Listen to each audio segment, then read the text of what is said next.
ازيك يا حبايبي؟ عاملين ايه؟ يا رب تكونوا بخير. النهارده هنعمل مع بعض ازاي تعملي الخيار اللي هو ايه، المخلل السريع للسندوتشات، للهمبرجر،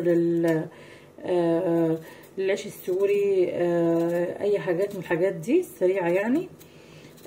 عامله بيتزا وعايزه تعملي جنبها حاجه مخلله وما عندكيش حاجه مخلله، هوريكم ازاي تعملي حاجه كده في دقايق كده، مش هتاخد معاكي وقت ولا مجهود. معانا هنا ميه بيضه، دي ميه تمام. اول حاجه هتجيبي الكميه اللي انت عايزاها، خيارتين 3 4، حتى لو واحده بس عايزه تعمليها على قد يعني اكله واحده وخلاص. هتغسليها اول حاجه، وبعد كده هتجيبي شويه ميه وتحطي وتقطعيها زي ما انت عايزه، بالطول بالعرض.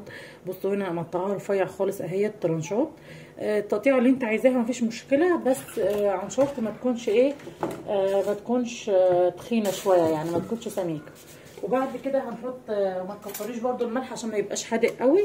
هنحط معلقه ملح صغيره اهي عشان ما يكونش حادق قوي. تمام كده، هو كده تمام يعني، هو كده بالنسبه له وهو كده تمام، وهيبقى 100 فل و10 يعني. هحط معاهم، بس انا هحط معاهم ايه، قرن قرنفل. حابه تضيفي القرن القرنفل تمام، ما بتحبيش مش حابه تضيفيه مفيش مشكله عادي. بعد كده هنضيفه على النار لحد حوالي يغلي بس غلوه او 2 يعني، غلوتين بالكتير وخلاص على كده. هحطه على النار يغلي وهوريكم اول ما يبدا يغلي هوريكم النتيجه. كده بقى يا حبيبي الخيار اهو بدا ان هو خلاص يغلي اهو، يعني بيغلي على نار اهي، على نار طبعا مش النار طبعا مش هاديه، بس هو اول ما يدخل في الغليان انا بعد كده ههوت النار عليه. تمام كده زي كده مثلا، هو كده خلاص اهو بدا ان هو يغلي. ههوت بقى النار ياخد ويدي مع نفسه غلوتين كده. اول ما يغلي غلوتين هتبدأ تحسي ان هو خلاص بدا ان هو يصفر، ان هو بدا يصفر خلاص. بصوا شويه شويه هتلاقيه ان هو خلاص بدا يصفر. تمام كده، هنسيبه يغلي كده على الهادي حوالي بس 5 دقايق كده، غلوتين بس 3 يعني بالكتير. وبعد كده عشان ما اطولش عليكم في الفيديو هنرجع نشوف.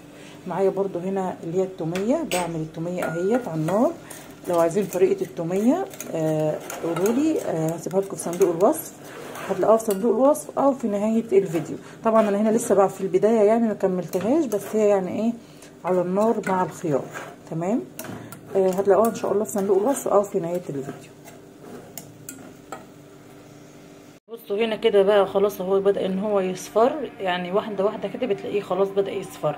فانا بوريكم يعني مرحله مرحله، عشان برضو يعني بفصل التليفون عشان ايه ما اطولش عليكم، وفي نفس الوقت بوريكم يعني ايه المرحله بتاعته. تمام كده، وصلنا لحد كده تمام. ولو في اي استفسار او اي تعليق عايزين تعرفوه سيبوهولي في الكومنتات تحت، وانا ان شاء الله هرد عليكم. بصوا بقى كده نبقى خلصنا الخيار بتاعنا اهو، زي ما انتم شايفين هو استوى خالص. بصوا شايفين بينهار ازاي اهو، زي ما انتم شايفين كده خلاص هو كده استوى. وهو اصلا ما لسه سخنه، هبال ما تخلصي الحاجه بتاعتك او اللي هو الحاجه اللي انت هتعمليها او كده، هتلاقيه اصفر خالص خالص كأنه. بصوا شايفين الصفران بتاعه اهو، الكاميرا بس مش جايباه كويس. بصوا اهو اصفر كده خالص اهو،